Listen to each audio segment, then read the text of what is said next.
السلام عليكم. اليوم غادي نحضر معكم بريوش سهل واقتصادي بمكونات بسيطة وكينجح معكم من أول تجربة. بسم الله. غادي نحتاجو في المكونات نص كيلو ديال الدقيق الفورس، عندي جوج ساشيات ديال الفاني، معلقة كبيرة ديال الخميرة الفورية، نص كاس ديال سنيدة، ربع كاس ديال الزيت النباتية، وغادي نزيدو كنكهة كمنكهات. عندي شوية نتاع الروح نتاع اللوز. هاد الروح ديال اللوز كتعطينا واحد المذاق زوين لهاد البريوش وكيجي مذاقه متميز ومختلف. صافي غادي نخلط العجينة. غادي تحتاج لينا جوج كيسان ديال الحليب يكون دافي، جوج كيسان بالحساب كيهز لينا هاد البريوش.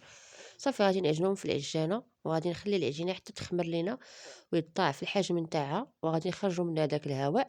صافي وغادي نشكلها على شكل كويرات بحال الكويرات ديال المسمن.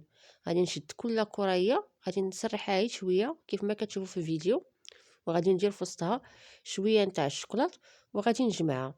ملي غادي نجمعهم غادي نديرهم في شي طابه وغادي نقرصهم غير شويه، وغادي ندهنهم بالبيض. يمكن البيض نزيدو فيه واحد شويه ديال الحليب باش ما تكونش فيه الزفوريه، وغادي ندخلوهم للفران. غادي نشعل عليهم من التحت حتى يطيبوا، عاد نعاود نشعل عليهم من الفوق. كنعتذر ما قلت لكمش راه كنخليهم حتى تيعاودوا يخمروا لنا.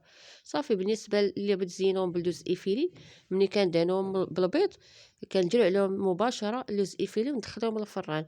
انا ما توفرش عندي حتى طيبتهم، عاد دهنتهم بشويه نتاع العسل ودرت معاهم الكوك، وغادي نخليكم باش تشوفوا الشكل النهائي نتاعهم. كنتمنى تجربوهم وينالوا الاعجاب نتاعكم، وبالصحه وراحه. نتلاقاو في فيديو اخر ان شاء الله.